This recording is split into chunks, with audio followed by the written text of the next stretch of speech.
Beruntung. Siapa orang yang beruntung? Manusia sentiasa bercakap-cakap yang seorang tu beruntung. Dia ada rumah, dia ada kereta, dia ada kerja, dia ada pasangan yang cantik, dia ada anak-anak, dia ada jawatan, dia ada kawan-kawan yang hebat-hebat.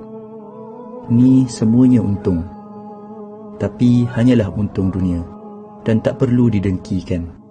Yang beruntung yang tahu bahawa baca 2 ayat terakhir surah Al-Baqarah dalam satu malam akan mencukupkannya, lalu dia pun amalkan. Yang beruntung yang tahu bahawa siapa baca ayat Al-Kursi selepas setiap kali salat, tiada halangan untuk masuk syurga kecuali mati, lalu dia pun amalkan. Yang beruntung yang tahu bahawa siapa yang baca ayat Al-Kursi masa nak tidur, dia akan ada penjaga daripada Allah sehinggalah dia bangun pagi tanpa didekati oleh syaitan. Yang beruntung yang tahu bahawa baca surat Al-Ikhlas 3 kali menyamai pahala khatam Al-Quran Al-Karim, lalu dia pun amalkan. Yang beruntung yang tahu bahawa siapa minta ampun untuk seluruh orang beriman, lelaki dan perempuan, Allah akan menuliskan 1 pahala bagi setiap seorang tadi, lalu dia pun amalkan. Yang beruntung yang tahu, yang sebut Maha Suci Allah, segala puji bagi Allah, tiada Tuhan selain Allah, dan Allah Maha Besar, lebih baik daripada seluruh yang terkena matahari, lalu dia pun amalkan. Yang beruntung yang sebut tiada Tuhan selain Allah, satu-satunya, tiada sekutu baginya. Baginya lah kerajaan dan kepujian. Dialah yang menghidupkan, dialah yang mematikan, dan dialah maha berkuasa atas segala sesuatu.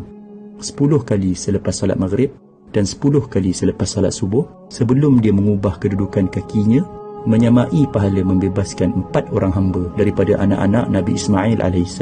Lalu dia pun amalkan.